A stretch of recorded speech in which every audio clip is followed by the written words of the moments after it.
¿tú eres consciente de cuando crees que algo lo va a petar? O sea, de decir, esta idea, ¡buah! Estoy seguro que esta idea...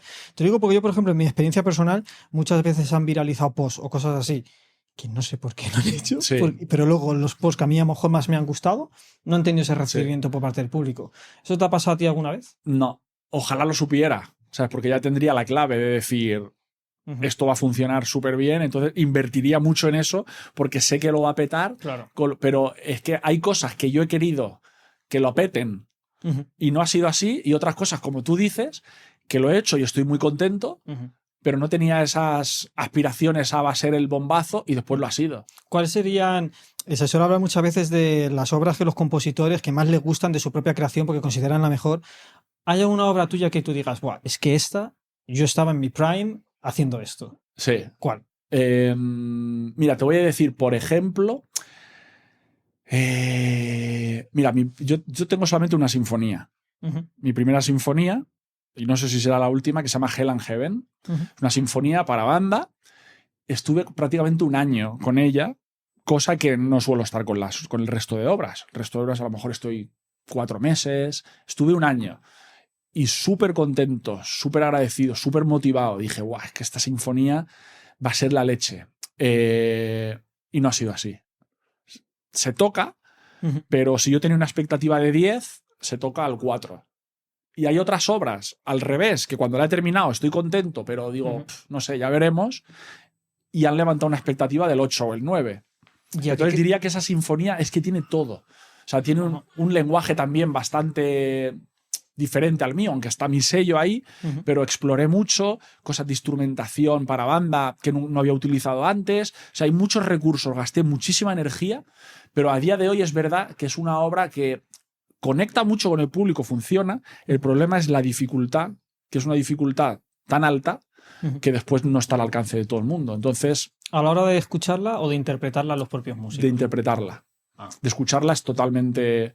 O sea, aunque muchas veces en la obra hay un lenguaje que no es súper característico mío, que está un poco más alejado de ese lenguaje tonal que conecta tanto con el público, pero el que la oye le encanta. O sea, le chifla. El problema es que no todas las bandas lo pueden tocar. La pueden tocar, de 10 bandas, a lo mejor pueden tocar 3. Claro. Con lo cual no ha llegado a explotar, creo, por eso mismo, porque cuando las bandas dicen primera sinfonía de Oscar Navarro, ¡wow, qué difícil! Y ya directamente no la tocan. Claro.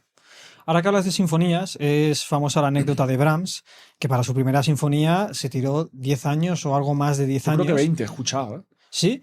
Yo juraría, que 11, o por eso estoy muy seguro, pero a lo mejor me equivoco, ¿eh? Vale. Si alguien en comentarios lo sabe, por favor. Pero se dice que Brahms tardó mucho porque temía mucho al fantasma de Beethoven. De que las comparativas eran odiosas, sí. Y sobre todo en un periodo de la historia en la que había muchos compositores que por evitar a Beethoven y las comparaciones se volcaron de lleno al poema sinfónico, a las oberturas, también para escapar de la forma sonata casi obligatoria que había que hacer en todas las sinfonías, pero personajes como Brahms o como Bruckner fueron los que se atrevieron de nuevo a volver a hacer sinfonías. Sí. Mi pregunta es, ¿hay algún fantasma compositivo que te intimide de algún modo en el buen sentido? Sinceramente no. Iba a pensar, pero es que no tengo así un... ¿Te consideras completamente independiente? ¿No tienes miedo de que te comparen con Antón García Abril o Turina o algunos de estos? No, a ver, las comparaciones siempre van a estar. O sea, las he tenido desde que he empezado hasta ahora y creo que las voy a tener toda la vida. O sea, si han tenido esas comparaciones los más grandes, pues no lo voy a tener yo. Claro. Entonces no tengo ese... Otra cosa es que mi lenguaje fuera súper parecido a un compositor y que esté todo el día con el San Benito puesto, ¿sabes? ¿Te parece? ¿Se parece? Pues a lo mejor intentaría, o sea, me saldrían esos fantasmas de intentar buscar otra fórmula, pero ya te digo que a día de hoy tengo mis influencias como tienen todo el mundo, ¿sabes? Pero no tengo un fantasma que diga yo, ostras, me da miedo porque no, sinceramente no. Me acuerdo cuando me invitaste al concierto del Monumental, que lo disfruté mucho. Estaba tocando con la banda de Madrid, ¿no? La Municipal. La Municipal de Madrid, muy chulo, unos cracks absolutos. Me acuerdo que cuando yo estaba...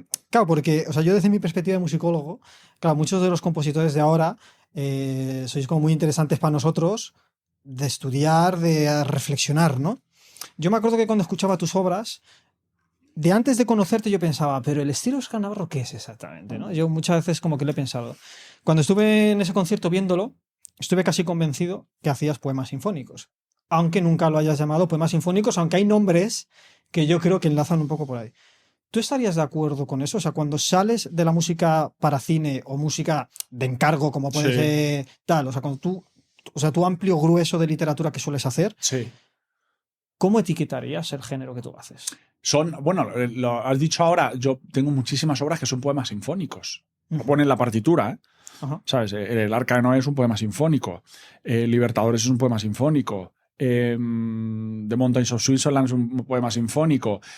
Mogollón, ¿sabes? Porque también te da, por lo menos en mi caso, ¿sabes? Que me gusta tanto el tema de la imagen o de relacionar la música con una historia, ¿sabes? Quizá que sea porque me gusta mucho el cine. Entonces tiro mucho de eso. Otra parte también, no es porque yo sea un fanático que solamente quiero hacer poemas sinfónicos, es que han funcionado muy bien los que he hecho, que ¿qué ocurre? Que los encargos que van viniendo quieren un poema sinfónico. Y hay veces que les digo, oye, ¿por qué no hacemos una suite en 4 movimientos o una fantasía o hacemos tal? No, porque queremos un poema sinfónico que esté inspirado en esta historia. Entonces muchas veces ya no lo decides tú, lo decide la persona que te hace el encargo. Pero bueno, hay otras obras que son puro y duro, o sea, que no están narrando ninguna historia. Mis conciertos de clarinete, concierto de oboe, concierto de trompa.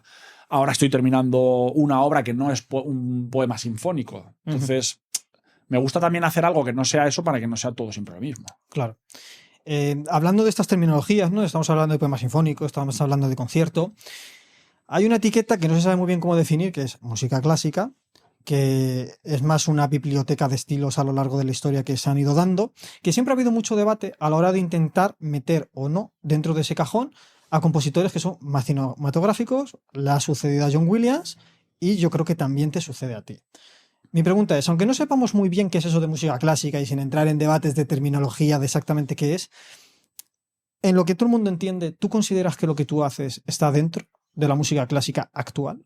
Yo antes le llamaba música clásica cuando me preguntaban, sobre todo gente que no es muy afín a este mundo, ya decía, no, yo hago música clásica o dirijo orquestas de música clásica.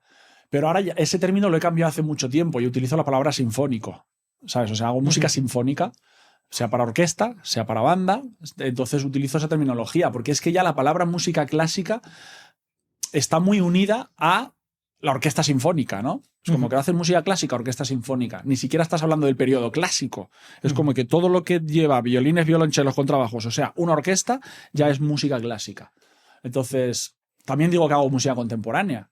Aunque la música contemporánea tiene ese... ¿cómo se dice la palabra? O sea, parece que tengas que ser súper mega vanguardista, ¿sabes? Innovador para llamarte contemporáneo. No, a mí me han metido en círculos de música contemporánea. Recientemente, Hada Sinfónica, la orquesta, participa en el festival en Sems de música contemporánea, donde la obra mía que se interpretó, era contemporánea, pero estilísticamente estaba a años luz de lo que se estaba interpretando ahí. Pero si cogiéramos toda esa tradición, ¿no? Que coge desde los orígenes, hasta pasando por compositores incluso del siglo XXI, como te estaba hablando de Antón García Brí, muchos de estos que pueden ser sonoridades quizás algo más afines a la tuya. Si tuviéramos una biblioteca de toda esta gente, que muchos de ellos seguramente han sido hasta maestros nuestros, ¿Óscar Navarro querría que su música fuera parte de esa biblioteca? ¿O te consideras algo fuera? No me considero que estoy fuera, al revés, estoy súper dentro. Porque el lenguaje mío que utilizo es un lenguaje que ha bebido del romanticismo, puramente romanticismo, del impresionismo. O sea, yo he escuchado Tchaikovsky desde que tenía 12, 13 años. ¿Sabes? Empezando con cintas de cassette de mi madre, desde arreglos de Luis Cobos, que ya se tocaban con orquesta sinfónica, al estilo de Luis Cobos, pero para mí fue una conexión, ¿sabes? Entonces, ya te digo, mi lenguaje ha bebido de todo eso. Mi forma de orquestar ha bebido mucho de los análisis que yo he hecho de obras de Debussy, de Mahler, de Bernstein.